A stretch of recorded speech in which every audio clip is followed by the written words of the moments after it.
Sunita aunty. प्रणाम भाभी जी। बोलो सुनीता। भाभी जी क्वेश्चन नंबर 8375 पेज नंबर 511।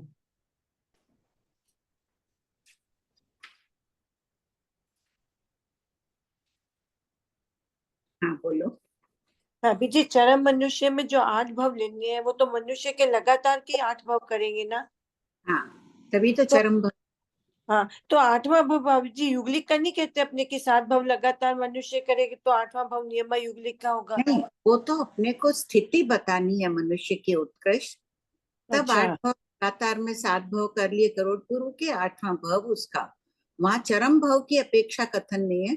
वहां तो 7 अच्छा करोड़ पूर्व 3 पल्योपम, फिर तो देवगति में चला जाएगा वो। इसको तो चरम भाव चरम विशेषण लग गया ना। अच्छा अच्छा, तो ये मनुष्य की अपेक्षा चरम ही हो गया। हाँ मनुष्य का चरम है, बस अब मोक्ष में चला जाएगा वापिस और मनुष्य। संकित में एक बार आयु बांध ली फिर उसके समझ लो भव सीमित हो गए, फिर बार बार वो मिथ्यात्व में आयु बांध सकता है। हाँ बांध सकता है। यानी 15 भव उसके हैं समझ लो, तो उसने 8 भव मनुष्य के करने हैं तो वो 7 भव यानी वो मिथ्यात्व में बांधेगा।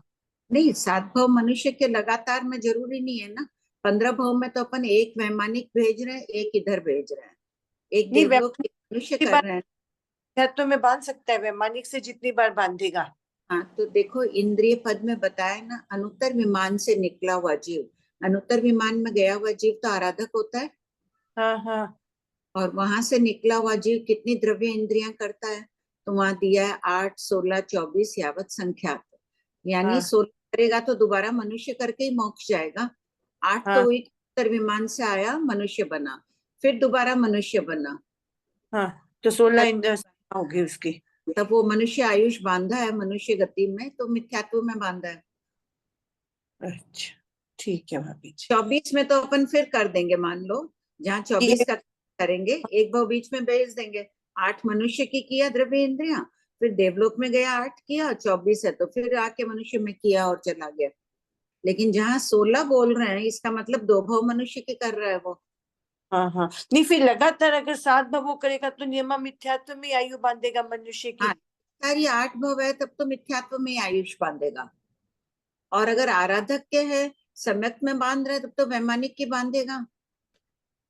मनुष्य नहीं मनुष्य वैमानिक में 15। तो संकित में बांध लिया समझ लो, फिर संकित में आएगा तब फिर वापस वैमानिक से आएगा तो वापस से मिथ्यात्व में बांधेगा क्या वापस? नहीं, वहां देखो समकिति अनुत्तर विमान वाला जीव तो समकित में आयुष बांध कर यहाँ से गया था। फिर हाँ अनुत्तर विमान में भी उसने समकित में आयुष बांधे। हाँ समकित में आयुष बांध के मनुष्य बन गया। अब वो मनुष्य अवस्था में मनुष्य आयु का बंध कर रहा है, तो किस में करेगा? मिथ्यात्व में। धातु में किया ना आयु बंध। लेकिन काल करते वक्त वो सम्यक दृष्टि रहेगा, ऐसी धारणा है। उल्लेख अच्छा नहीं है आगम में, धारणा है कि काल करते वक्त वो सम्यक दृष्टि रहेगा। ठीक है भाभी जी, हो गया।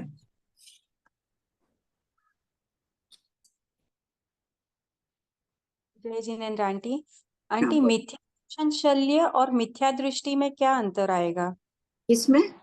मिथ्या दर्शन शल्य हाँ और मिथ्या मिथ्या दृष्टि। शल्य यानी कांटा बताया, आत्मा में वो कांटा चुभता रहता है। मिथ्या दृष्टि जीव है, उसी के मिथ्या दर्शन शल्य है। फिर जब हम इसको शल्य काटा को एग्जैक्टली क्या बोलेंगे? किसको? एक ही है, दोनों भिन्न प्रकार से व्याख्या की है। मिथ्या दृष्टि जीव है, उसके क्या है? शल्य है। निरंतर वो मिथ्या दर्शन का कांटा चुभा हुआ है आत्मा में। मीन्स वो दुख एग्जैक्टली कोई क्रिया नहीं है ना ऐसे? मिथ्यात्व की क्रिया लग रही है। जब क्रिया की बात करेंगे तो मिथ्यात्व की क्रिया भी माननी है। वो जो भी काम कर रहा है वो मिथ्यात्व की क्रिया से हो रही है उसके। पर इसको अभी आंसर में लिखना हो तो अपन कैसे लिखेंगे? दोनों एक ही है। मिथ्या दृष्टि जीव के ही शल्य है, शल्य यानी कांटा। अच्छा आंटी, और एक ये सुप्रणिधान और दुष्प्रणिधान, इन दोनों में अंतर मन वचन काया का जो दिया है शाब्दिक अर्थ, तो इसके अलावा अपन कुछ बोल सकते हैं अपने शब्दों में? सुप्रणिधान शास्त्र में जो कथन है उपदि के थोकड़े में है ना, दूसरे भाग में देखिए, वहां पर सुप्रणिधान का वर्णन है मन वचन काया से। तो वो साधुओं के माना। और दुष्प्रणिधान यानी मन वचन काया की अशुभ प्रवृत्ति। शुभ प्रवृत्ति तो जीव को शिखर पर पहुंचा देती है, मुक्ति में पहुंचा देती है, और दुष्प्रवृत्ति उस दिन लापिच 1-2 क्लास पहले चला था ना कि नीचे ले जाती है, अधोगति में पहुंचा देती है। अच्छा आंटी, बहुत कृपा कराएगी।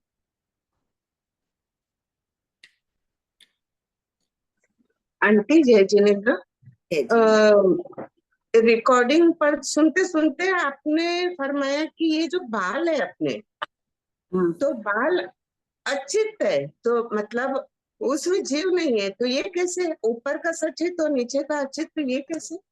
ऊपर जहाँ टच हो रहा है अपने स्किन को, उस भाग में तो वो सचित है, स्किन को स्पर्श किया हुआ है, उसको पीड़ा होगी तोड़ते वक्त। यहाँ से बाल काटिए तो पीड़ा नहीं होगी ना।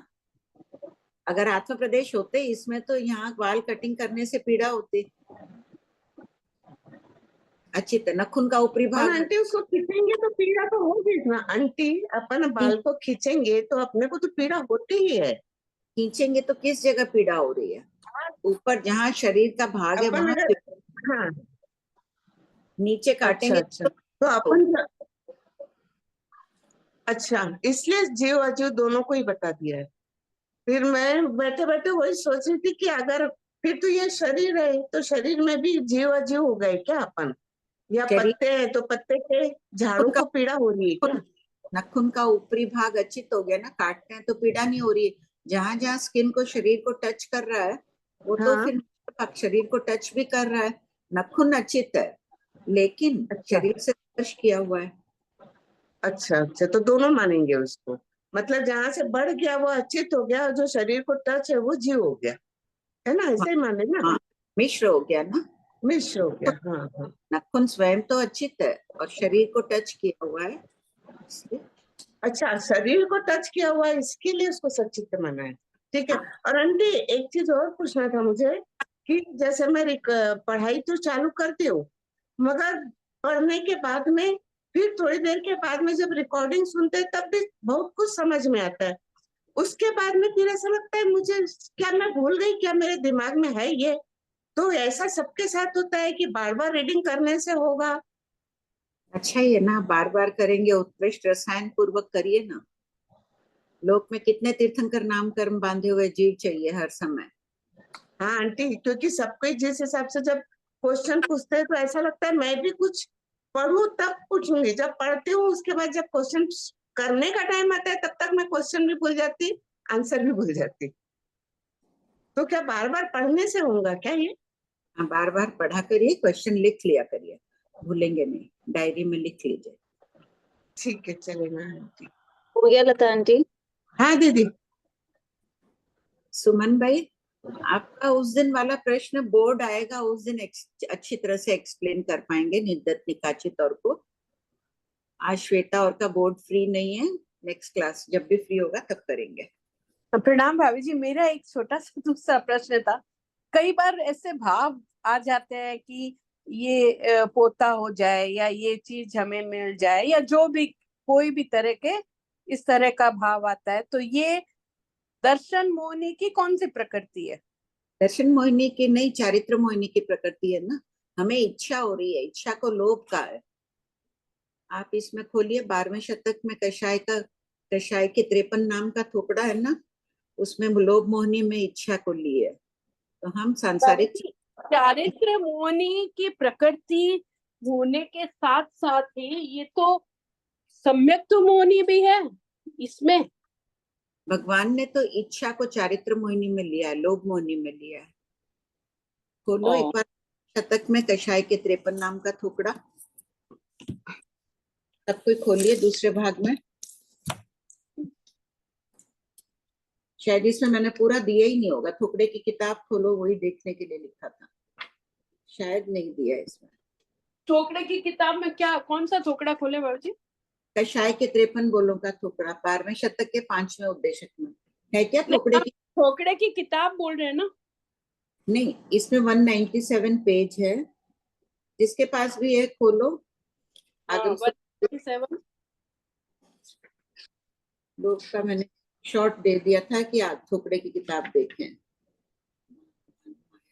सबसे अधिक देखिए 3993 खोलिए। हाँ उसमें अच्छा लोभ के 3994 में पॉइंट 2 पढ़िए। लोभ के प्रथम 6 एकार्थक शब्दों के अर्थ क्या है? लोभ, लोभ कषाय का वाचक सामान्य नाम है। और इच्छा, अभिलाषा। भगवान ने इच्छा को लोभ मोहिनी कर्म कहा है ना, ये मूल पाठ में है ये शब्द। तो चारित्र मोहिनी के उदय से हो गई इतनी इच्छाएं।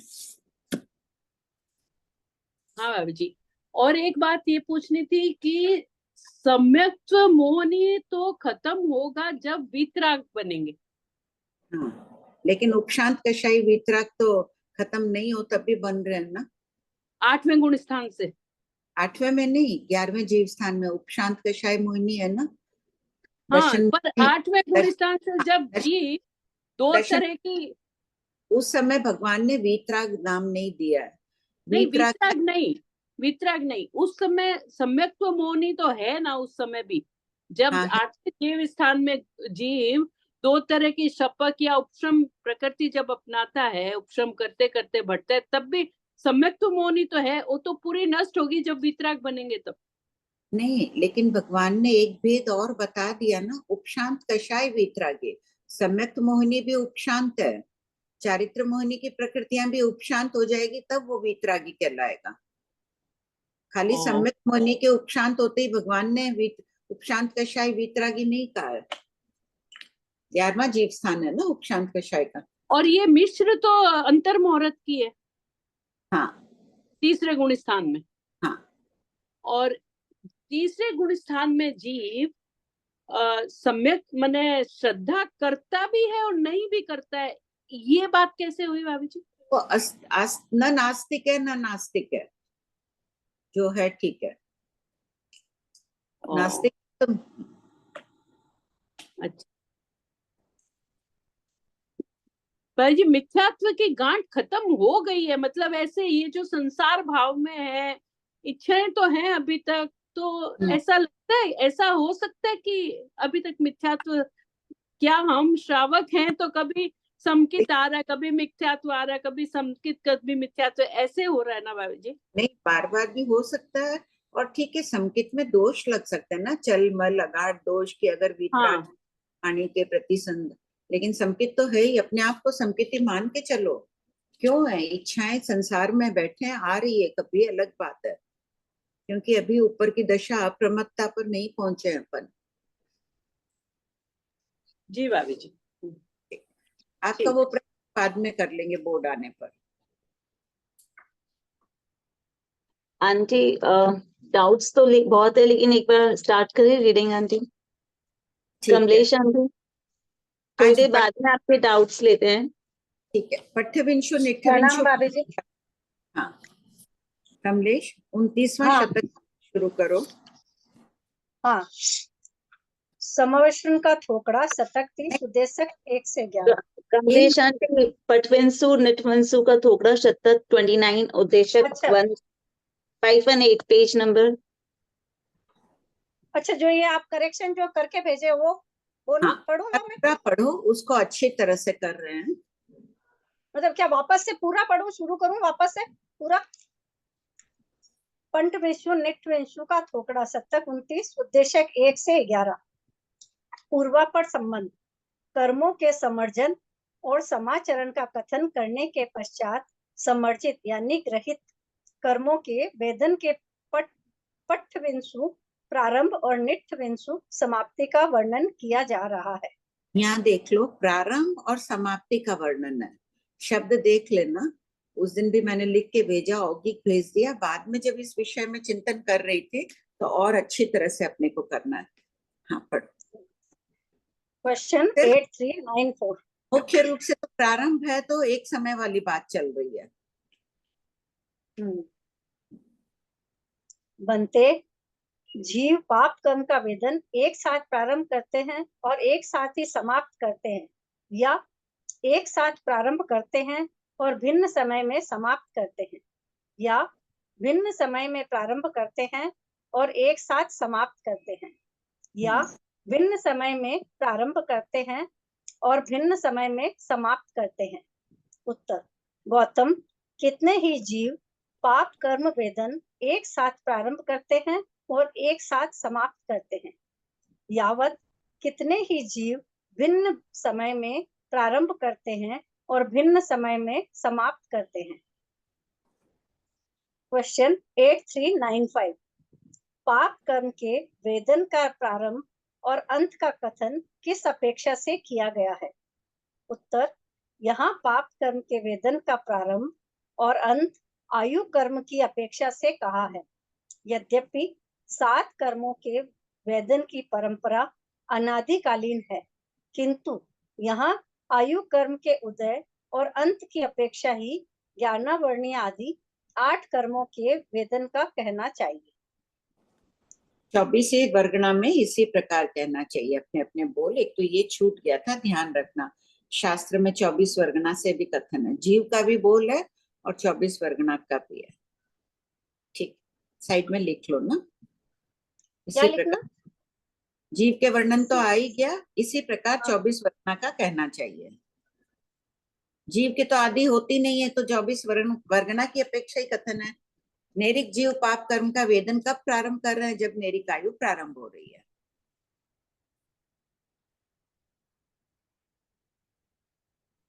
क्वेश्चन 8396, प्रस्तुत वर्णन में समान आयु और सम उत्पन्न आदि का क्या अर्थ है? देखो, शास्त्र में भगवान ने तो प्रश्न किया, गौतम स्वामी ने तो सिर्फ पाप कर्म के वेदन का प्रारंभ किया है, लेकिन भगवती सूत्र के चूर्णिकार टीकाकार इसकी व्याख्या आयु कर्म से कर रहे हैं, नहीं तो प्रारंभ और अंत कैसे होगा?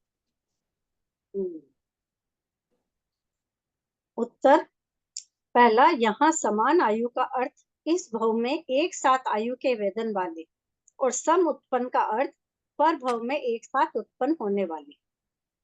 दूसरा, विषम आयु अर्थात इस भव में भिन्न भिन्न समय में आयु के उदय वाले।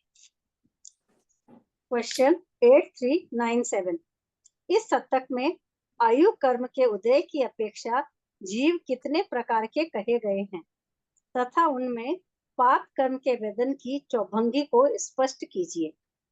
उत्तर, आयु के उदय की अपेक्षा जीव 4 प्रकार के हैं। पहला, कई जीव समान आयु वाले हैं और सम उत्पन्न होते हैं। ये जीव पाप कर्म के वेदन का प्रारंभ और अंत एक साथ करते हैं। यहाँ औगिक शतक चल रहा है, औगिक उद्देशक है, तो यहाँ कोई अनंतरोपन परंपरोपन आदि की अपेक्षा उदय नहीं, बस आयु का उदय हुआ, उसी समय इनके पाप कर्म का वेदन प्रारंभ हो गया और काल करेंगे, अंतिम समय होगा, चाहे अंतिम समय इस जगह हो चाहे बाटे बेटे में हो, उस अपेक्षा से ये कथन है, औगिक कथन है। अब इसी को अपन ले लेते हैं परंपरोपन में जो भेजा ना। अब इसमें पढ़ो, कई जीव समान आयु वाले परंपरोपन एक साथ हुए हैं। अब इसमें ये भी तो हो सकता है कि कोई ऋजु गति आ रहा है, समान आयु है, कोई ऋजु गति से आके उत्पन्न हो गया, कोई वक्र गति से आ रहा है, तो उनके परंपरोपनक बनने में 2 समय का फर्क रह सकता है ना। समझ, ध्यान आ रहा है सबको? एक बार ये सूक्ष्म दृष्टि से विचार कर लीजिए। शास्त्रों में नहीं भी खोला गया है नवरम कहकर, लेकिन 2-3 समय का ही अंतर पड़ रहा है, इसलिए उसकी व्याख्या नहीं है, अल्पकालीन होने से उसे गौण कर दिया गया है।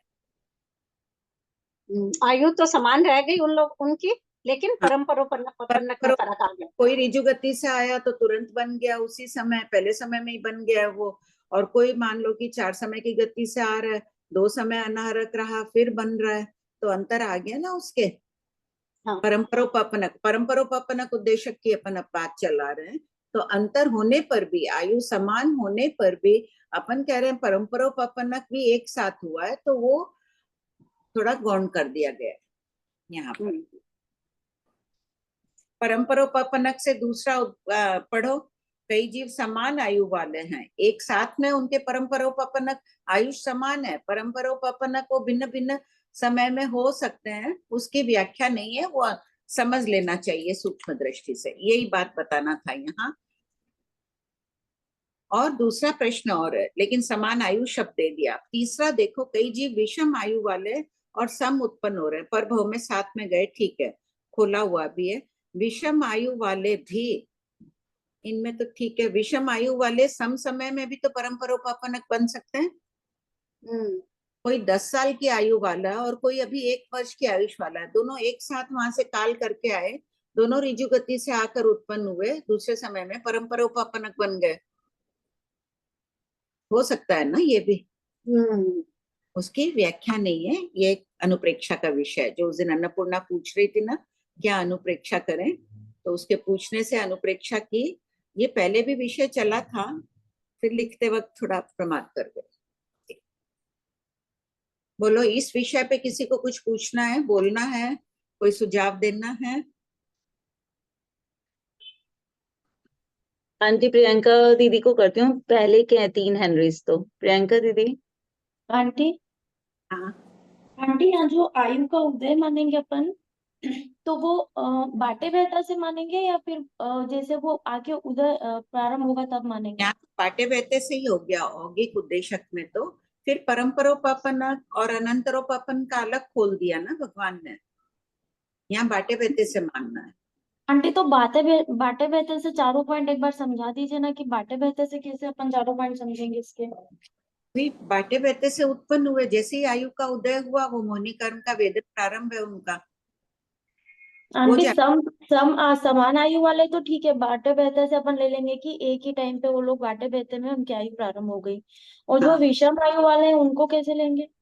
विषम आयु वाले में ऐसे लेंगे, कोई 10 वर्ष की आयुष वाला है और कोई 100 वर्ष की आयुष वाला है, भिन्न भिन्न समय में।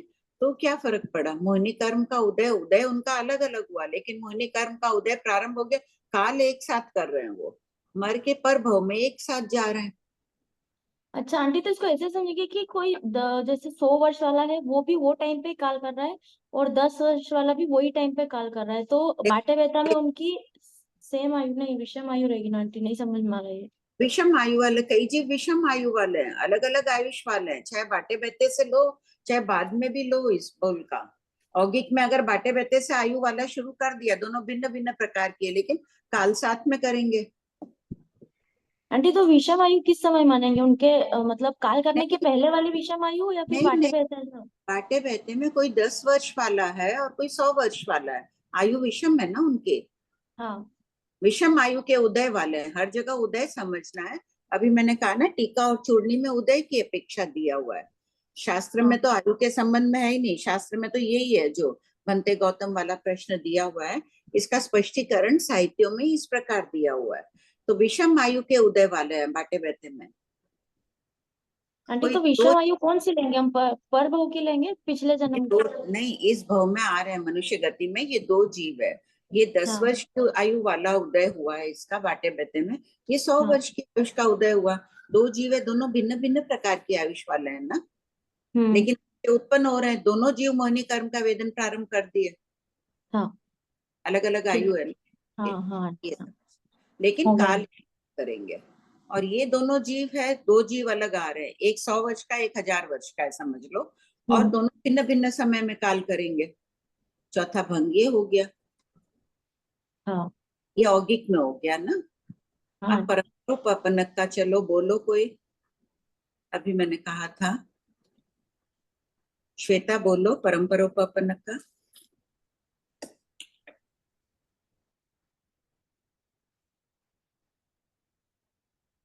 आंटी, मेरी जिज्ञासा है, पहले पूछ लो फिर बोलूं तो मेरे को अच्छे से समझ आएगा। आंटी, जो बोल रहे हैं ना बाद वाला कि सम उत्पन्न होते हैं, तो उत्पन्न होते में अगले भव का आहार पर्याप्ति का समय लेना कि आयु का उदय लेना? अगले भव का अपने को यही कहना है, बस वो उत्पन्न हो गया। उत्पन्न शब्द में पहुंचने के बाद ही कहा जा रहा है ना। तो आंटी, जैसे एकेंद्रीय महाजुम्मा में तो उत्पन्न आयु के उदय को बोला है, यहाँ पर फिर क्या बोलना? आहार पर्याप्ति? आयु खोला ही नहीं है इन्होंने, आहार पर्याप्ति आदि शास्त्र में कुछ नहीं बोला उत्पन्न होने का। कहीं अपन आयु के जैसे अनंतरोपनक लेंगे तो उत्पत्ति के बाद का अनंतरोपन लेंगे ना। ये औगिक उद्देशक, उत्पन्न शब्द को औगिक समझ लो। उत्पन्न बोलकर भी अगर इसको सिंपल लेते हैं ना, जिससे काल की अपेक्षा, तो ये बहुत सिंपल हो जाता है। अगर अपन ऐसे लेंगे आहार पर्याप्ति की अपेक्षा, तो बहुत कॉम्प्लिकेटेड हो जाएगा। नहीं, क्यों कॉम्प्लिकेटेड होगा? आंटी, कोई 2 समय से जा रहा है, कोई 3 समय से जा रहा है, तो आगे पीछे हो जाएगा ना फिर वहां पे। तो फर्क यहाँ भी पड़ रहा है, यहाँ भी तो गौण कर रहे हैं ना अपन। इस भव में आ रहा है, तो अभी पहले भंग में यही कहा था ना मैंने, चाहे समान आयु के उदय वाला है, लेकिन कोई ऋजु से आ रहा है, कोई वक्र गति से आ रहा है, परंपरोपपन्नम में भी ऐसे ही भंग चलेंगे। जैसे समान आयु के उदय वाले हैं, एक साथ आयु का उदय हो गया बाटे बेटे में, लेकिन कोई जीव ऋजु गति से आया, एक समय बाद ही परंपरोपपन्नक बन गया, और कोई जीव 4 समय की गति से आया, 2 समय बाद आके पहुंचा, 3 समय बाद में वो अनंतरोपपन्नक बना, अब सॉरी परंपरोपपन्नक बना। 2 समय ना आंटी, एक तो पूर्व भव का आहारक है ना, तो 2 समय अनाहारक के, फिर एक अनंतरोपपन्नक, फिर एक परंपरो, तो 2 समय का डिफरेंस होगा ना। क्यों 3 समय का हो गया ना, डिफरेंस 2 समय का हो गया, हाँ, वो डिफरेंस 2 समय। डिफरेंस 2 समय का, वो चौथे समय में बन रहा है और ये तीसरे समय में बन रहा है, दूसरे समय में बन रहा है परंपरोपपन्नक। आंटी एक जिज्ञासा मेरी अनंतरोपपन्नक से है, मैं पूछूं? उस दिन हाँ, मैं बोलो। शोभा आंटी से बहुत समझी थी इसको, फिर भी मुझे थोड़ी जिज्ञासा हो रही है। सम आयु वाला है और अनंतरोपपन्नक है, बंदी शतक की भूलावन अनंतरोपपन्नक में दी है, तो जिस समय आहार पर्याप्ति का समय है उसी समय वो जीव को आयु का, मतलब आयु का उदय भी मान लो हो गया है, तो एक समय आयु का उदय होना चाहिए और आहार पर्याप्ति का समय, या 2 समय आयु के उदय को हुआ और आहार पर्याप्ति का समय?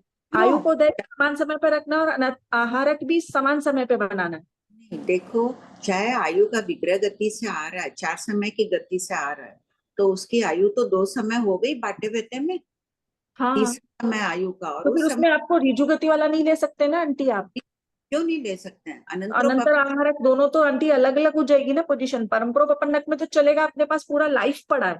नहीं, 1 मिनट रुको, अनंतरोपपन्नक में चाहे वो ऋजु गति से आया श्वेता, चाहे वो 4 समय की गति से आया, वो कहलाएगा तो अनंतरोपपन्नक ही ना।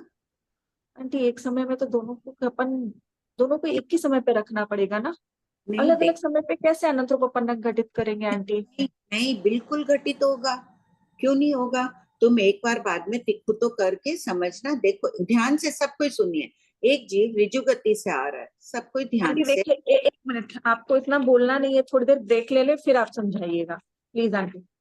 अभी आप काफी बोल रहे हैं ना, थोड़ा रीड कर लेते हैं। हाँ, मैं फिर 1587 से अपनी जो अनुप्रेक्षा है ना वो उस चित्र से बता देती हूँ कि मैं क्या कहना चाह रही हूँ। अभी आप आंटी बहुत देर हो गई, थोड़ी सी देर रेस्ट ले लीजिए, है ना? नहीं, रेस्ट की कोई बात नहीं, ठीक है, पढ़ो। नहीं आंटी, तो भी बहुत देर हो गई है। हाँ, मैं वापस अभी थोड़ी देर में कर दीजिएगा मेरे।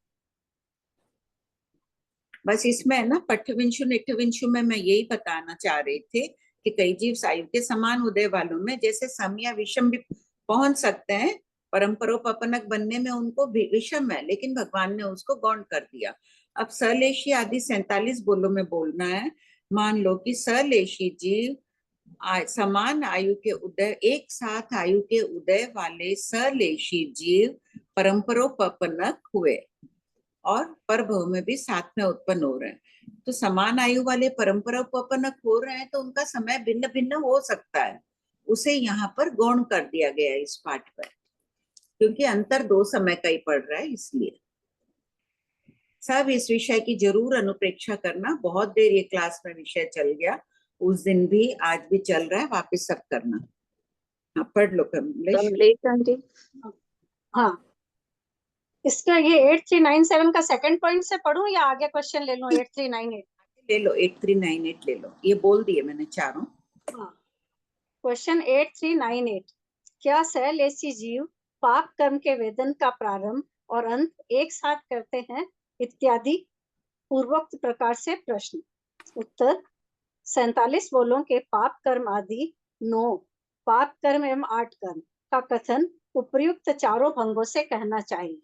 24 वर्गणों में जिसमें जितने बोल पाए जाते हैं वे पहले औगिक, तीसरे परंपरोपपन्न, 5वें परंपरावगाढ़, 7वें परंपरा आहरक, 9वें परंपर पर्याप्तक, 10वें चरम और 11वें अचरम। इन 7 उद्देश्यों में कहना चाहिए, इनमें चारों भंग होते हैं। हाँ, अब चरम लेते हैं। हाँ, 1 मिनट कमलेश, चरम हाँ। उद्देश्य लेते हैं।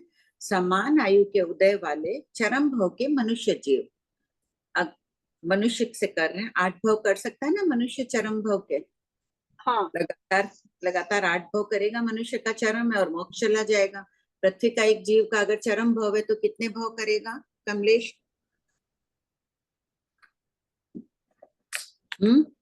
पृथ्वी का एक का चरम भाव तो लास्ट भाव भी हो गया उसका, तो वो देखो चरम भव उस दिन बात चली थी, असंख्य भव कर सकता है ना, असंख्यात काल की काय स्थिति है। पृथ्वी अच्छा, काय स्थिति। हाँ, वनस्पति का एक जीव चरम भव वाला है, ये विवक्षित हुई वनस्पति का एक जीव है, हम कह रहे हैं ये चरम भव वाला है। ये कितने भव तक कर रह सकता है वनस्पति में? अनंत अनंत काल काल। तक रह सकता है अनंत ना। काल रह सकता है। अब ये वनस्पति में नहीं आएगा, बाकी 23 वर्गणाओं में कहीं भी जाओ हाँ, तो वनस्पति की अपेक्षा चरम भव हो गया। तो जिसकी जितनी काय स्थिति है वो होना चाहिए। पहले 47 बोलों की बंदी में आ चुका है। प्रश्न नंबर देखो,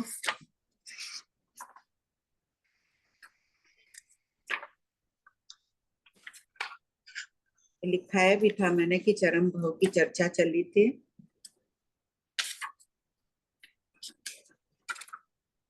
मिला प्रश्न? अच्छा, ये किताब 8370 नहीं, प्रश्न पाक्षिक वाला है। नहीं, चरम इसमें लिखाया था 837473 और में लिखवाया था चरम वाली हाँ, बात। हाँ, उसमें है हवा तुम्हारे पास हाँ, है ना? उस हाँ, प्रश्न को लिखा हुआ है। ध्यान आ गया ना? तो अब मनुष्य की हम्म, बात करें, समान आयु वाले चरम भव के चरम मनुष्य है तो सम उत्पन्न हुए, यानी सभी समान आयुष वाले हैं। और चरम भव के जीव विषम उत्पन्न हुए, विषम आयुष वाले हैं। चरम विशेषण लगाना है। विषम आयु वाले चरम मनुष्य के जीव सम उत्पन्न हो रहे हैं, ये भी विषम आयु वाले हैं। फिर चौथा भंग भी विषम आयु वालों का। इसमें एक भंग तो है सम आयु वालों का, 3 भंग है विषम आयु वाले के। तो इसी प्रकार 24वीं वर्गणा में चरम का विशेषण लगाकर करो, अचरम का विशेषण लगाकर करो। थोड़ा करेंगे ना इस विषय में बहुत रस आएगा कि भगवान क्या बताना चाह रहे हैं, हमें कितनी जानकारी दे रहे हैं, कितनी सूक्ष्म बातों की भगवान जानकारी देना चाह रहे हैं।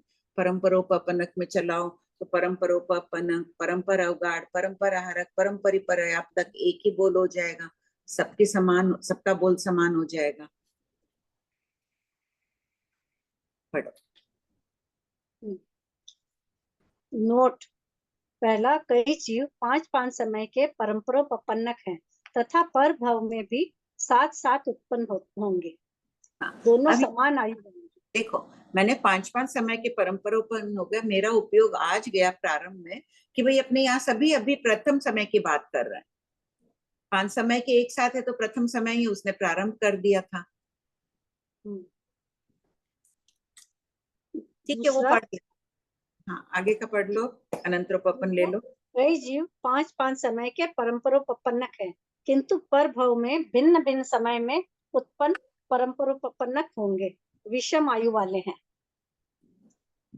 तीसरा पॉइंट, कई जीव 10 समय के परम्परोपन्नक है, कई 100 समय के परम्परोपन्नक है किंतु पर भव में साथ में उत्पन्न होंगे, विषम आयु वाले हैं। पॉइंट 4, कई जीव 10 समय के परम्परोपन्नक है, कई 1000 समय के परम्परोपन्नक है किंतु पर भव में भिन्न भिन्न समय में उत्पन्न होंगे, विषम आयु वाले हैं। इसी प्रकार परम्परा अवगाढ़ आदि का कहना चाहिए। कौन से बोल समान हो जाएंगे? परम्परोपन्न के समान, परम्परा अवगाढ़, परम्पर आहारक, परम्पर पर्याप्तक, एक ही बोल रहेंगे, एक जैसे।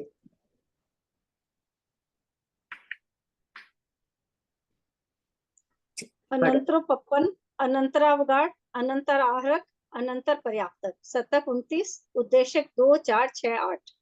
अनंतरोपन्न कहा है 14वें शतक में, देखा था ना परसों उस दिन। जीव आकर उत्पन्न हो जाता है उसे अनंतरोपन्न कहते हैं। बाटे बैठे वाला जीव अनंतर परंपरानुपन्न कहलाता है। तो चाहे जीव कोई जीव है ऋजु गति से आकर उत्पन्न हो रहा है, उत्पत्ति क्षेत्र में उत्पन्न हो गया, तब वो अनंतरोपन्न कहला रहा है। और कोई जीव वक्र गति से आकर उत्पन्न हो रहा है, उसका भी प्रथम समय उत्पत्ति का, तो दोनों जीव का अनंतरोपन्न का समय एक है। हम यहाँ पर अनंतरोपन्न की बात कर रहे हैं, वो चाहे ऋजु से आओ, चाहे 1 समय, 2 समय, 3 समय की गति से आओ, उसका मतलब नहीं है यहाँ पर। धातव्य बिंदु, अनंतरोपन्न, प्रथम समय उत्पन्न आदि चारों उद्देशकों में प्रथम 2 भंग ही कहना चाहिए, क्योंकि विषम काल यानी भिन्न भिन्न काल में उत्पन्न होने वाले जीव एक साथ अनंतरोपन्न, अनंतरावगाढ़ आदि नहीं होते हैं। क्वेश्चन 8399, 26वें शतक में कर्म बंध, 27वें शतक में कर्म का पुष्टिकरण, 28वें शतक में कर्म उपार्जन और 29वें शतक में कर्म वेदन के प्रारंभ और अंत का स्पष्टीकरण करके प्रत्येक शतक के 11 उद्देश्यों की परिपाटी यानी प्रणाली में क्या प्रकट किया गया है? उत्तर, इन चारों शतक में कर्म सिद्धांत का सूक्ष्म दृष्टि से विश्लेषण करके स्पष्ट किया है कि कर्म शास्त्र अध्यात्म शास्त्र की पृष्ठभूमिका के रूप में है। कर्म विज्ञान का ज्ञाता हुए बिना जैन सिद्धांत का विज्ञाता नहीं हो सकता है। राग द्वेष रूपी पूर्व भव पर भव को नहीं जानने का क्षणिकवाद बौद्धों की तरह हो जाएगा। अभी कर्म बांधा, अभी उदय में आया, खत्म हो गया, ऐसा तो होता नहीं है ना। पूर्व भव में दिए गए दान का फल शालिभद्र ने भोगा, भगवान महावीर ने पूर्व में तीर्थंकर नाम कर्म बांधा, तब उसका उदय हुआ, तब ऐसे पुण्य पुंज रूप में वो उत्पन्न हुए लोक में।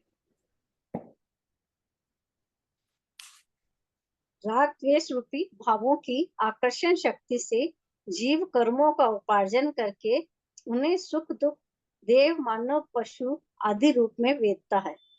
सूत्रकार का आशय विविध प्रकार से अनंत संसार के स्वरूप का दर्शन करा के साधक के अंतर में संवेग भाव यानी मोक्षाभिलाषा और विषय विकार के प्रति निर्वेद यानी वैराग्य भाव जागृत करा के साधना में स्थिर कराने का है। स्थिर आत्मा अपनी उत्क्रांति पूर्णता की ओर बढ़ने की प्रवृत्ति के समय पूर्वबद्ध कर्मों को क्षय कर देती है। बोलो श्वेता।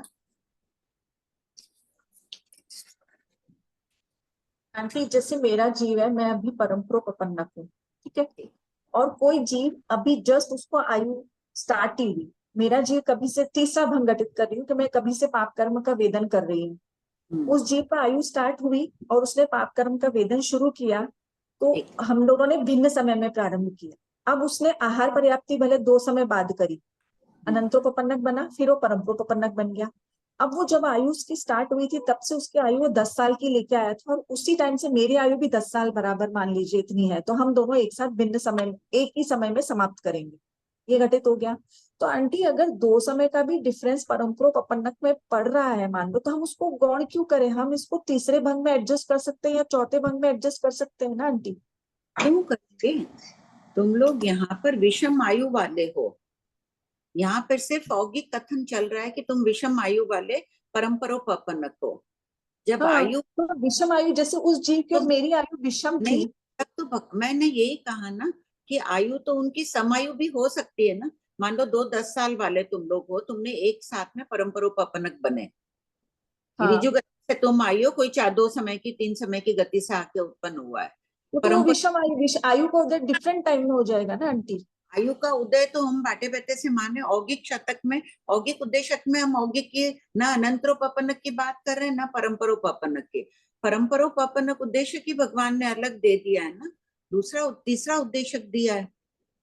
आंटी, मान लीजिए कोई जीव ऋजु गति से आ रहा है, कोई जीव 3 समय की गति से आ रहा है, 2 समय वो अनारक रहा, तीसरे समय वो बना और चौथे समय वो परमप्रोपन्नक बना। दोनों के अंदर 2 समय का डिफरेंस हो गया, लेकिन 2 समय का डिफरेंस हो गया। उद्देशक में इसकी बात ही नहीं कर रहे हैं डिफरेंस की, हम सिर्फ आयु के उदय की बात कर रहे हैं पहले उद्देशक में। यही तो बात हुई ना कि जो पहला जीव था उसने तो पाप कर्म का वेदन पहले समय से ही शुरू कर दिया और दूसरा वाला चौथे समय में शुरू कर रहा है, तो डिफरेंस तो हो गया आंटी। क्यों चौथे समय में कर रहा है? दूसरा वाला भी पाप कर्म का वेदन तो कर ही दूसरे समय में कर रहा है, अनारक बनते हुए करा ना। पहला समय तो उसका पूर्व भाव का था, तो कर ही नहीं पाया वो। नहीं, पहला समय ऋजु गति से आ रहा है, पूर्व भाव का क्यों? एक तो ऋजु गति से आया, एक 4 समय की गति से आया, तब पूर्व भाव का आहारक है, तो उसकी अपनी आयु है ही नहीं। 1 मिनट श्वेता, ऋजु गति से जीव आया, उसके पहुंचने का, आहार लेने का, अवगाढ़ होने का सभी एक ही समय, एक ही समय, एक ही समय ना। तो ये इस समय में वो परमप्रोपन्नक बन गया। और उद्देशक बोल रहे हैं, आयु का उदय इसका शुरू हो गया ना, अनंतरोपन्नक आदि बनते ही ये कर्म का वेदन प्रारंभ कर दिया। ये जीव था 10 वर्ष की आयु वाला, वेदन प्रारंभ किया। दूसरा जीव है 3 समय की गति से आ रहा है, जो भी है अनारक आदि रह रहा है, वो विषय अपने को पता है, 3 समय की गति से आया। तो आयु जैसे ही प्रारंभ हुई, इसने पाप कर्म का वेदन प्रारंभ कर दिया ना, अनाहरक वो अवस्था सेकंड समय में किया ना, क्यों फर्स्ट किया? समय में नहीं किया। आयु प्रथम समय, उसकी आयु का प्रथम समय कब है? बाटे बेटे में। आप 3 समय से ला रहे हो ना नहीं, चाहे 3 समय से लाओ, छोड़ दो जो आंटी, भी। मैं 3 समय में पहले समय उसको पूर्व भाव का आहारक रख रही हूँ। हम पूर्व भाव की बात ही नहीं कर रहे, हम तो आयु के वेदन की बात कर रहे हैं। इस भाव की आयु का वेदन जब उसका शुरू हुआ तब उसने पाप कर्म वेदन प्रारंभ कर दिया। आयु का वेदन उसका बाटे बेटे में शुरू हुआ ना। हाँ, पर दोनों के टाइम में डिफरेंस है ना आंटी, दोनों ने नहीं, पाप कर्म का वेदन अलग अलग पॉइंट पे चालू किया ना। तुम बोल रही हो एकदम सही बात है। पहले उद्देश्य में हम समय की बात ही नहीं कर रहे हैं ना, समय की विवक्षा ही कहाँ है यहाँ पर? बस पर उसने आंटी कर सकते हैं हम, तो हम ऐसे करेंगे। ऐसे एग्जांपल्स भी एक हम निकाल सकते हैं कि हम एक कर सकते हैं इसके अंदर, हम कर चारों में कर सकते हैं। चारों में कर सकते हैं, लेकिन भगवान ने अलग अलग फिर खोल दिया है ना। वेदन का जब अलग अलग का अंतर आ जाएगा, अनंतरोपपनक में अंतर आ गया, दोनों एक साथ अनंतरोपपन बन रहे हैं। आयु का उदय भी समान है, लेकिन एक वक्र गति से आया, तीसरे समय में अनंतरोपपनक बना, और एक जीव ऋजु गति से आके अनंतरोपपनक बना। सेम आयु है, आयु समान है, लेकिन आयु बाद में शुरू हुई उनकी, हमको उसको मतलब नहीं है। एक जीव की दोनों मान लो 10 वर्ष की आयुष वाले हैं, एक का ये उदय। ऐसा कैसे? मिच्छामि दुक्कडम आंटी, क्षमा याचना। नहीं, क्षमा याचना नहीं। हमारा अच्छा, पहला भंग क्या है? पाप कर्म का वेदन एक साथ प्रारंभ करते हैं, तो प्रारंभ करने के लिए उनको आयु का उदय भी तो एक साथ ही प्रारंभ कराना पड़ेगा ना, अनंतरोपपन्नक वाले को। अनंतरोपपनक वाले को ना। हाँ, दोनों का आयु का वेदन भी तो एक साथ कराना पड़ेगा ना आंटी। ठीक है, पहले में हो गया सम आयु वाले ले लिया ना, समान आयु वाले। अब हाँ, प्रश्न तो यही तो। आंटी तीसरा चौथा तो घटित हो ही नहीं रहा है भंग अनंतरोपपन्नक में, पहला दूसरा घटित हो रहा है, तो आयु तो हमको एक साथ में ही उदय करवानी पड़ेगी, और एक ही पॉइंट टाइम पे आंटी वो एक साथ अनंतर आहारक नहीं बनेंगे क्या? इसमें समान आयु वाले एक साथ में अनंतरोपपनक बन रहे हैं, दूसरा हाँ, भी सबको अनंतरोपपनक एक साथ बना रहे हैं। तो यहाँ अपने को यही लेना है कि सभी या तो विग्रह गति से आके उत्पन्न हो रहे हैं, या सभी ऋजु गति से आकर उत्पन्न हो रहे हैं। आंटी वो यहाँ सेट हो जाएगा। मान लीजिए एक ऋजु गति से आया, पेज नंबर 1587 का पेज नंबर 2292 भाग 1 आंटी, जैसे कि पॉइंट इसमें बोल रहे ऋजु गति से जा रहा है। खोलने दो पेज हाँ, नंबर। पेज जी नंबर क्वेश्चन नंबर क्या 293 है? 87 page number page number 292 aunty. बहुत बोलना हो हाँ गया बोलो। आंटी आप थोड़ा ब्रेक लेके बोलेंगे प्लीज, बहुत ज्यादा डिस्कशन हो हाँ, रहा है हो इस गया पे। आंटी, थोड़ी देर आप रुक जाते फिर भले बाद में मैं अपनी नहीं, अपेक्षा बता देती हूँ आंटी, आप मत बोलिएगा कि पॉइंट ए में वो ऋजु गति से जा रहा है, पॉइंट बी भी सेट हो जाएगा। हम क्या करेंगे कि जो 2 समय की गति उसको एक समय पहले ही स्टार्ट हो गई, और दोनों का आयु का उदय यानी कि 11वां समय एक साथ स्टार्ट हुआ, तो इससे फर्क नहीं पड़ेगा कि कोई एक समय की गति से जा रहा है कि 2 समय की गति से आ रहा है। ठीक है। तो है यहाँ ना? अपने अनंतरोपपन सम आयु में बनाना है, तो एक ही साथ में वो आएंगे, चाहे सभी विग्रह से आओ, चाहे सभी ऋजु गति से आओ। आंटी अब प्रश्न समझ आ गया, आ आगे गया? अब क्लियर हो गया, मतलब एक साथ ही आयु का उदय और एक साथ ही अनंतर आहारक बन रहे, बस हाँ, जो हो भी गया। है। हाँ, कृपा, बहुत बहुत कृपा, मिच्छामि दुक्कडम। कमलेश आंटी आप थोड़ी देर रीडिंग कर लीजिए, फिर लास्ट में क्वेश्चंस लेते हैं 5 मिनट। कमलेश आंटी।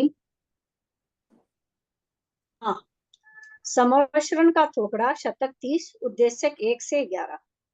क्वेश्चन 8400। शतक 29 और शतक 30 के विषय में क्या संबंध है?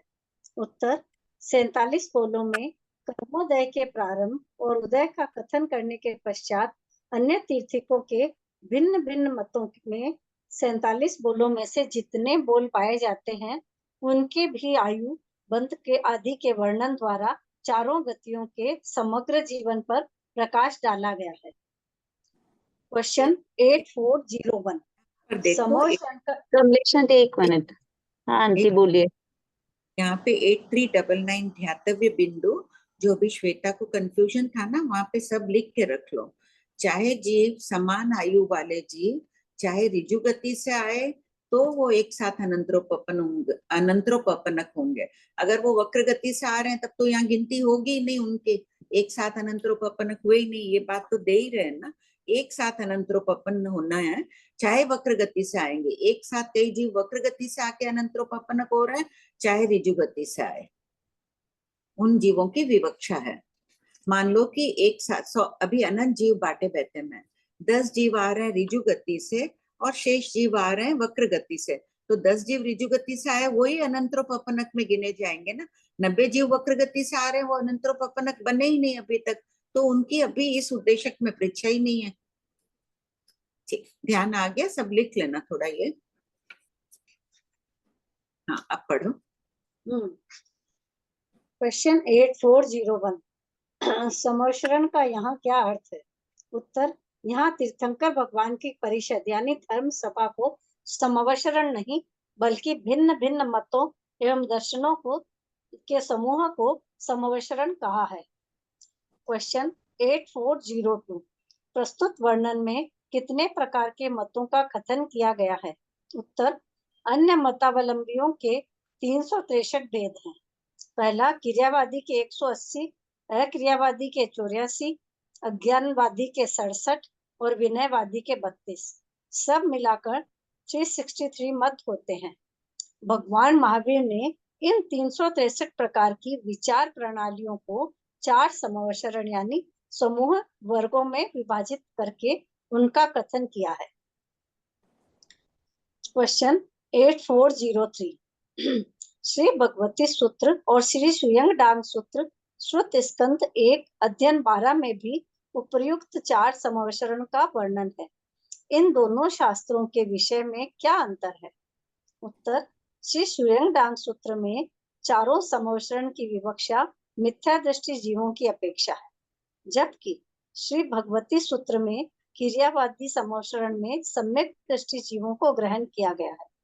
अतः दोनों शास्त्रों में क्रियावादी समवशरण की भिन्न अपेक्षा से विवक्षा है। शेष तीनों समवशरण मिथ्या दृष्टियों के हैं, उनकी विवक्षा में कोई अंतर नहीं है। तत्व का निर्णय अपेक्षाओं के बिना नहीं होता है। क्वेश्चन 8404 सम्यक दृष्टि क्रियावादी और मिथ्या दृष्टि क्रियावादी में क्या अंतर है? उत्तर, जीव तत्व को मानने वाले क्रियावादी 2 प्रकार के हैं। पहला, सब कार्य क्रिया से ही सिद्ध होते हैं, ज्ञान की आवश्यकता नहीं है, क्रिया ही प्रधान है, अर्थात एकांत क्रिया से मोक्ष मानने वाले क्रियावादी मिथ्या दृष्टि है। दूसरा, पढ़मम नानम तवोदया, पहले ज्ञान है उसके बाद क्रिया है, ज्ञान पूर्वक क्रिया करने से ही मोक्ष की प्राप्ति हो सकती है। ऐसा मानने वाले क्रियावादी सम्यक दृष्टि है तथा मोक्ष मार्ग के आराधक होते हैं। ज्ञान को कितनी प्रधानता दी है, सब कोई अब इतने दिनों से पढ़ रहे हैं, एकदम कुशल बनना है भगवती सूत्र में। एक आगम में कुशल बनने वाला सर्व आगमों में कुशल बन सकता है। कुशलता पूर्वक अध्ययन करना है। प्रस्तुत वर्णन सम्यक दृष्टि क्रियावादी की अपेक्षा है। क्वेश्चन 8405 क्रियावादी में क्रिया किसे कहा गया है? उत्तर, क्रिया और कर्ता यानी आत्मा कथनचित अभिन्न है, इस अपेक्षा से आत्मा को यहाँ क्रिया कहा गया है तथा सम्यक दृष्टि की क्रिया भी ग्रहित है। क्वेश्चन 8406 अक्रियावादी किसे कहते हैं? उत्तर, क्रिया आत्मा का अस्तित्व है ही नहीं, ऐसी मान्यता वाले नास्तिक और आत्मा को क्षण स्थायी मानने वाले अक्रियावादी कहलाते हैं। बौद्ध मत में आत्मा का प्रतिक्षण विनाश माना गया है, वे आत्मा को शाश्वत नहीं मानते हैं, इसलिए बौद्ध मतावलंबी सम्यक दृष्टि नहीं कहे गए हैं। क्वेश्चन 8407 अज्ञानवादी किसे कहते हैं? उत्तर, स्वयं को ही कुशल मानते हुए ज्ञान को स्वीकार नहीं करने के कारण तत्व से अनभिज्ञ होते हैं, अतः अज्ञान को श्रेष्ठ मानते हैं, ये अज्ञानवादी कहलाते हैं। ये आरंभ परिग्रह से मुक्ति प्राप्त करना चाहते हैं, जबकि 18 पापों के त्याग से कर्म क्षय होते हैं, इसका इन्हें बोध नहीं होता है। अब कोई कर रहे हो 18 पाप का जो मैंने बताया था, गुरुदेव ने किस प्रकार उसकी व्याख्या की थी? मैं हिंसा नहीं करूंगा, मैं झूठ नहीं बोलूंगा, ऐसे कर रहे हो? सब कोई ध्यान, कौन कौन कर रहे हो? हैंड रेज कर दो। हफ्ते में 3-4 दिन भी।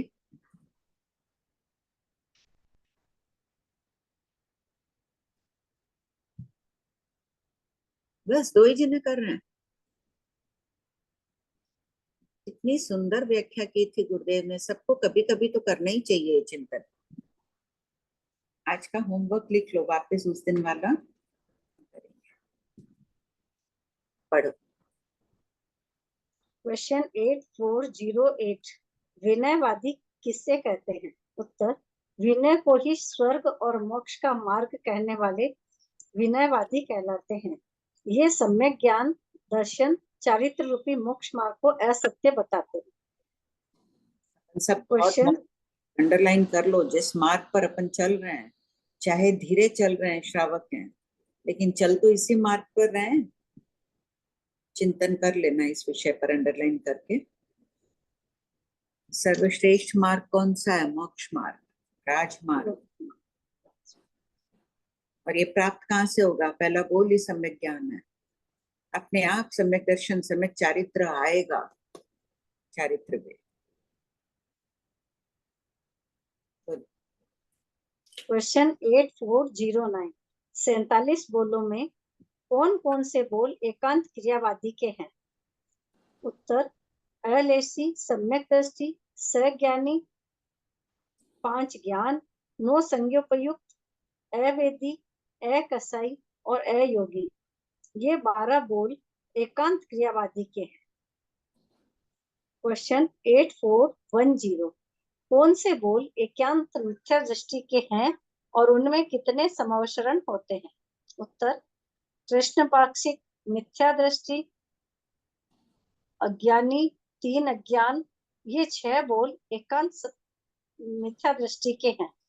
इनमें क्रियावादी को छोड़कर शेष तीनों समावशरण होते हैं। क्वेश्चन 8411 47 बोलों में से उपयुक्त 12 + 6 18 कम करने से शेष 29 बोलों में कितने समावशरण होते हैं? 29 बोलों की व्याख्या आएगी अब। उत्तर, पहला, सम्यक मिथ्या दृष्टि में अज्ञानवादी और ऋणवादी ये 2 समावशरण होते हैं। शेष 28 बोलों में सम्यक दृष्टि और मिथ्या दृष्टि दोनों हो सकते हैं, इसलिए इनमें चारों समावशरण होते हैं। 8412 सम्यक मिथ्या दृष्टि में क्रियावादी और अक्रियावादी समावशरण क्यों नहीं होते हैं? उत्तर, सम्यक मिथ्या दृष्टि जीव साधारण परिणाम वाले होते हैं, अर्थात न आस्तिक होते हैं न नास्तिक, इसलिए इनमें क्रियावादी और अक्रियावादी समावशरण नहीं होते हैं। इनमें अज्ञानवाद और विनयवाद के परिणाम होते हैं। जीव में प्रथम औगिक उद्देश्य। क्वेश्चन 8413 जीव के निम्नोक्त 12 बोलों में समावशरण, आयुबंध और भव सिद्धिक अभव सिद्धिक का वर्णन कीजिए। उत्तर, बोल 1 से 6 कृष्ण पाक्षिक, मिथ्या दृष्टि और 4 अज्ञान। 4 अज्ञान में अज्ञानी और 3 हाँ, ठीक है। अगर कंफ्यूजन हो तो लिख लो, अज्ञानी, 3 अज्ञान। समावशरण क्रियावादी को छोड़कर 3 समावशरण, आयुबंध चारों गति का, भव सिद्धिक भव सिद्धिक दोनों होते हैं।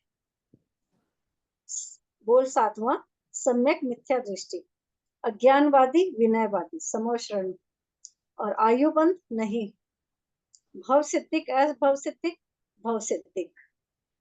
सम्यक मिथ्या दृष्टि भव सिद्धि के क्यों होते हैं कमलेश? भव सिद्धिक क्योंकि एक बार तो सम्यक तो ग्रहण कर लिया ना उन्होंने। हाँ, उसके बाद ही जीव सम्यक मिथ्या दृष्टि बनेगा। हाँ, इसलिए हाँ। 8 से 12 अवेदी, अकशाई, अलेसी, केवल ज्ञानी, अयोगी। समावशरण क्रियावादी, आयुबंध नहीं, भव सिद्धिक अभव सिद्धिक भव सिद्धिक। अवेदी जीव कहाँ से शुरू हो रहे हैं? कौन से जीव स्थान से जीव अवेदी बनता है? आयुबंध क्यों नहीं है?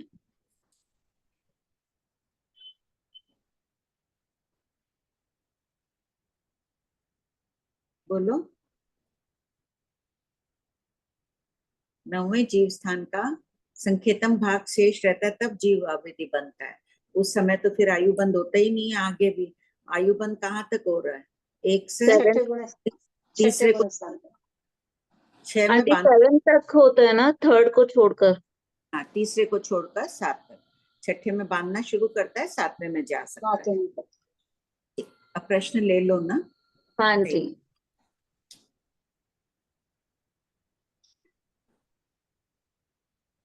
आंटी, और ये हाँ। 20 विहरमान तीर्थंकर का अपन अनुप्रेक्षा कर सकते हैं क्या? एक ही साथ जन्म हुआ, एक ही साथ केवल ज्ञान होगा, एक इस टाइप साथ से? एक हाँ समय तो में। हाँ, एक समय में तो वो तो 4-4 का ही ऐसे बताया, ऐसे होगा ना? हाँ, डिफरेंस तो एक एक समय का आ ही रहा है, पर अपन एक बार ऐसे ही बोल रहे हैं ना, एक साथ है। एक समय में 2 ही उत्कृष्ट अवगाना वाले महाविद्य क्षेत्र में सभी 500 धनुष के अवगाना वाले तीर्थंकर होते हैं।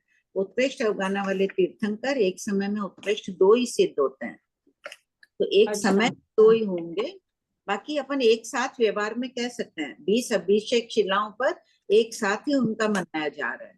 उत्पत्ति में हाँ और निर्माण में 2 समय का अंतर। समय तो बहुत सूक्ष्म है। हाँ।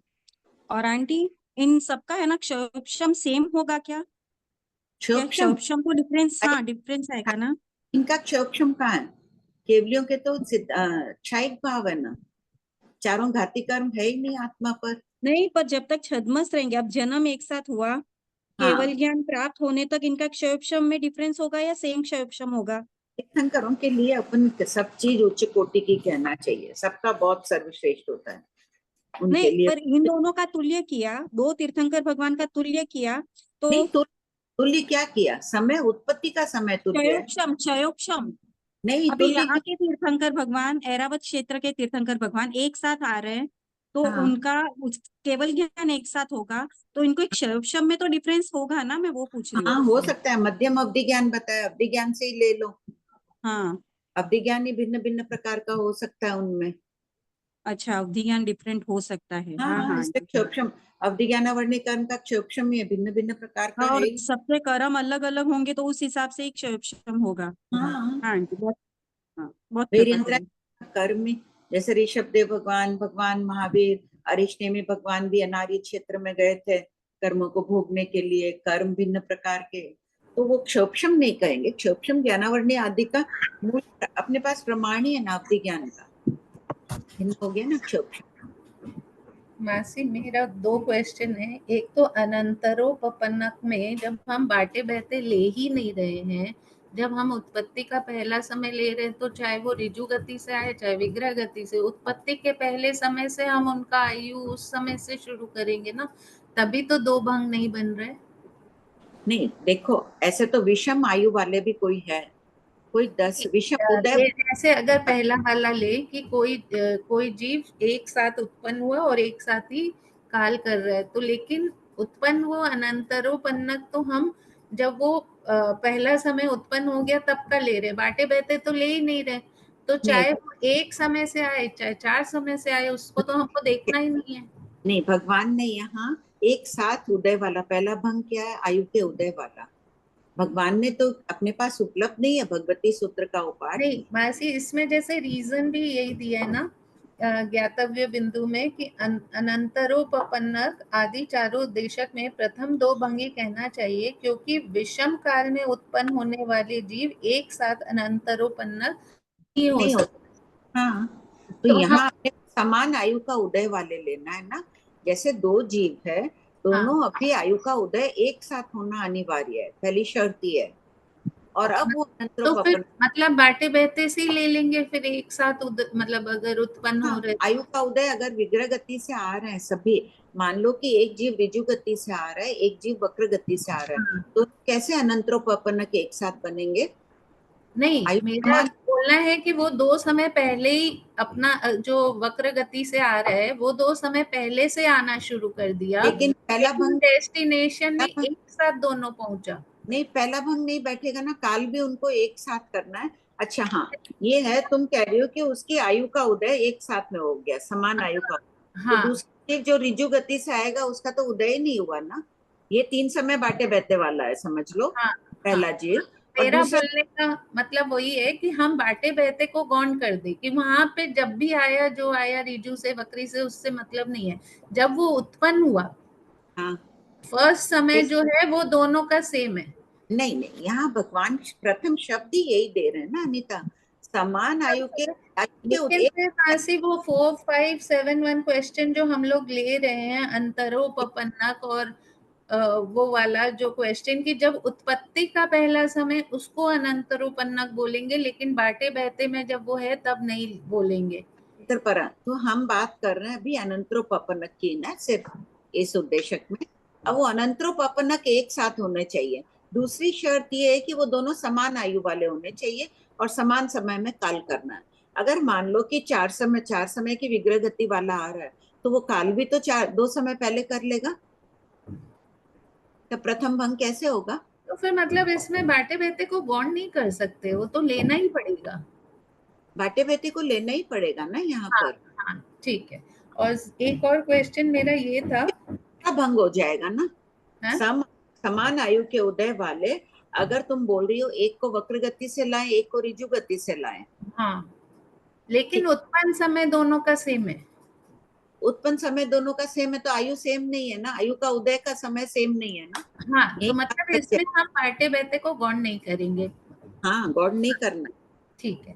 और एक और क्वेश्चन था कि ये जो हम लोग 10वां उद्देशक में चरम ले रहे हैं नवासी, चरम, तो एक अगर मिनट दूसरा भंग करो स्पष्ट, इसमें समान आयु के उदय वाले और विषम काल कर रहे हैं। हाँ, वो तो घटित हो जाएगा नवासी। बोलो। समान आयु में उत्पन्न हुए पर दोनों का आयु अलग अलग है। एक कोई 10 साल में ही परभव में चला गया और कोई 1000 साल रह के परभव में गया। ठीक, आयु का उदय दोनों जीवों का एक साथ हाँ, हुआ, एक साथ समय अनंतरोपपन्नक एक साथ बने। हाँ। और ये जो हम लोग चरम का भी बात कर रहे थे ना कि इसमें चरम भी घटित करना है, तो चरम में अगर ये मनुष्य का चरम है तो फिर परभव तो होगा ही नहीं। क्यों, मनुष्य में जाएगा ना, 8 भव कर रहे हैं अपन। मनुष्य रूप में 8 भव कर सकता है ना। हाँ, तो अगर ये मनुष्य भव का ही उसका चरम भव है, मतलब लास्ट भव है, अब सिद्ध होने वाला है। लास्ट भव नहीं है। हाँ, तब अपन घटित करेंगे ही नहीं ना, जब वो मोक्ष में जा रहा है तो ये भंग आएगा ही नहीं उसमें, फिर आएगा ही नहीं। हाँ, क्योंकि परभव फिर है ही नहीं। है ही नहीं। और वो तो ये भंग आएगा उसमें तो कोई भी। हाँ, और ये परम्परोपन्नक का आप जो 4 पॉइंट लिखे हैं नवासी, इससे एकदम सब क्लियर है। इसको अब और चेंज नहीं करना है ना कुछ भी। नहीं, उसमें समझ जाओगे, मैंने तो ऐसे ही एक समय हाँ, मतलब इसको ऐसे ही लेके चलना है, मतलब इसमें और कोई डिबेट नहीं है। नहीं। ठीक। हाँ शांति जी, आंटी टाइम हो गया, ले लूं एक क्वेश्चन? ले लो एक का। प्रणाम भाभी जी। हाँ जी भाभी जी, एक दूसरी 2nd नंबर वाली बुक में पेज नंबर 201,